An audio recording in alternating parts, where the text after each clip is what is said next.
मेरे प्यारे भारतवासियों, जय हिंद जय भारत। मेरे दोस्तों, मेरे मित्र, बच्चों, बुजुर्ग, भाई तथा बहनों, खुश रहो, मस्त रहो, स्वस्थ रहो। कुछ नहीं अल्फाजों के साथ आप जी के समक्ष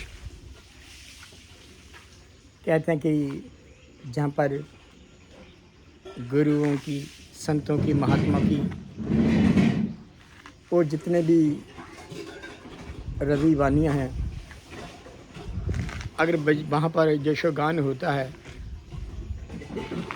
जो इंसान संतों महात्मा की वानियों को ध्यान से सुनता है, उनका जीवन ही बदल जाया करता है। ऐसा ही रामचरितमानस के अंदर लिखा है, बालकांड के अंदर, कि सुनी समझाए जन मुदित मन मचे अति अनुराग, लेहे चारे फल अशत तनु साधु समाज प्रयाग। जब मनुष्य इस संत समाज रूपी तीर्थराज का प्रभाव प्रसन्न मन से सुनते हैं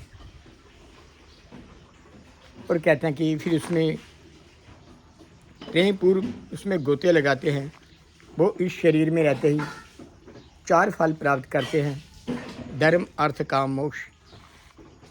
फिर आगे लिखा कि मंजन फल पे किए तत्काला का कोई पिकवक मुराला, सुनी अचरस करे जन कोई सत्संग मेहमान ना ही कोई।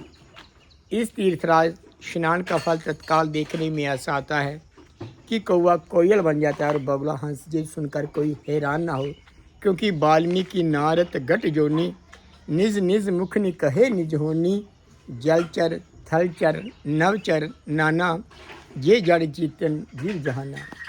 कहते हैं कि वाल्मीकि, नारद और अगस्त्य ऋषि ने अपने अपने जीवन का वृत्तांत अपने मुख से कहा है।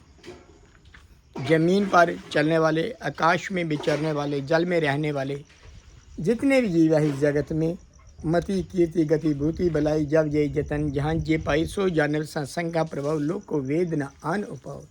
जहाँ कहीं भी अच्छाई और बलाई पाई है, ये सब सत्संग का ही प्रभाव है, क्योंकि वेदों और लोगों में इसका कोई दूसरा और उपाय है नहीं है। अर्थात क्योंकि बिन सत्संग विवेक न होई, राम कृपा बिन सुलभ न सोई, साध संग मन मंगल मूला, सोई फल सिद्धि सब साधन फूला। कहते हैं कि बिन सत्संग के इंसान को सोच ही नहीं मिलती, समझ नहीं मिलती, विवेक जागृत नहीं होता। और श्री रामचंद्र जी की कृपा के बिना कहते कि सत्संग सहज में मिलता भी नहीं है।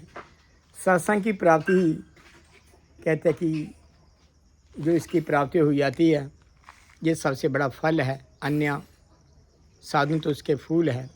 60 सुधरी सत्संग पाई, पारस परस खुदा सुहाई। क्या दुष्ट इंसान भी जब महात्मा की संगत करता है, वो भी सुधर जाता है, वो भी सुधर जाता है। हाँ, प्रयास करें कि हमारे जितने भी ऋषि मुनियों ने, गुरुओं ने हमें जो मार्ग दिखाया, हम प्रयास करें उस मार्ग के ऊपर हम चलते जाएं, ताकि जो लोग भी सुखी हो और परलोक भी सुहेला हो। इन्हीं शब्दों के साथ मेरे प्यारे भारतवासियों, जय हिंद जय भारत।